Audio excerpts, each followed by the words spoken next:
Welcome friends to another 40k video. Today we look to a Xenos race called the Qual. We'll be drawing again on Xenology by Simon Spurrier for this. This first section is a note made by an explorer called Mari Alitz. It's called Travels in the Segmentum Pacificus.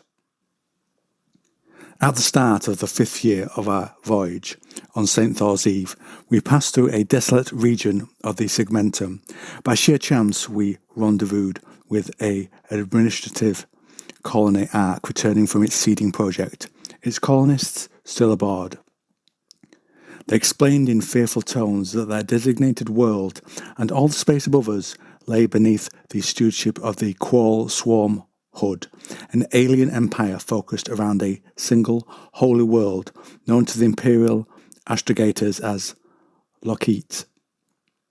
Evidently, the Qual were less than pleased to find parts of their territories occupied by human interlopers and massacred an estimated 30,000 pilgrims before the Ark, the last of its fleet, was able to escape.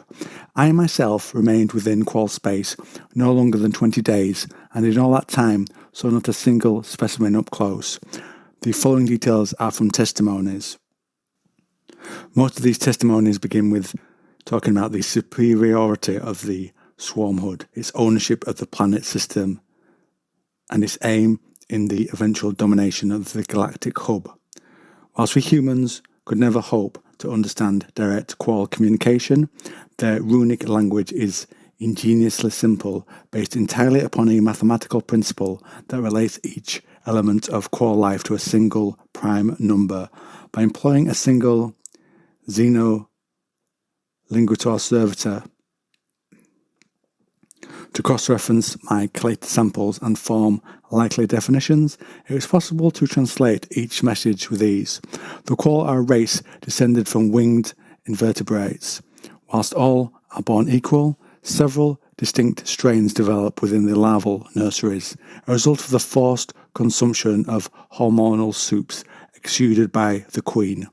It seems this one matriarchal individual is responsible for siring the entirety of the male race, laying several thousand eggs every day. The Qual live in vast honeycomb structures that orbit their sacred homeworld, onto which the bodies of the dead are lovingly deposited.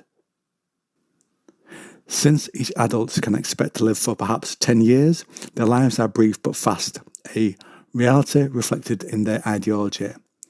This is a society almost fanatical in its ancestor worship, in which progress is made only by taking up the reins of whatever half-finished project, crusade, campaign one's forebears left behind.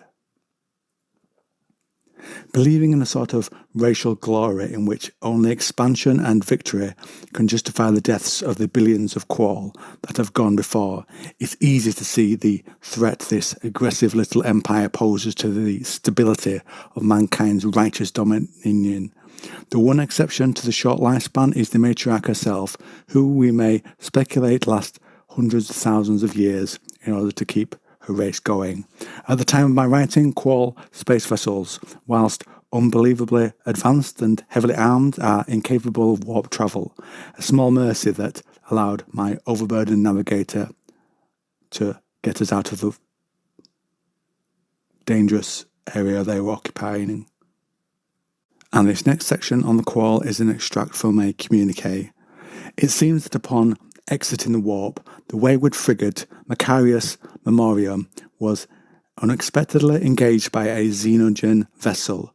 Gunner Command records the tentative identification of a Qual chain ship, though notes that the typical interconnected segments were in this case encumbered by unidentifiable masses of machinery. Many of them appear imperial in origin. Given the proximity of the engagement to an unannounced warp exit, it is a sickening but very real possibility that the Qual have captured or salvaged Imperial warp engines. As to their supposed inability to navigate the Imperium, the Macarius Memoriam reports a more troubling discovery still. Having quickly disarmed the chain ship, the frigate moved in for boarding actions.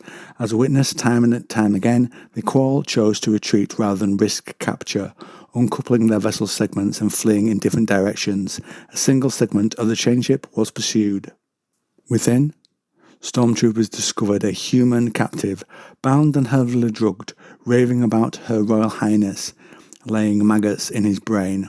My lord, this man was Corchilio Hegrail, a navigator of the House Hegrail, and one of the 32 bloodsons of the Navis nobility that have disappeared from the Segmentum Pacificus in recent times.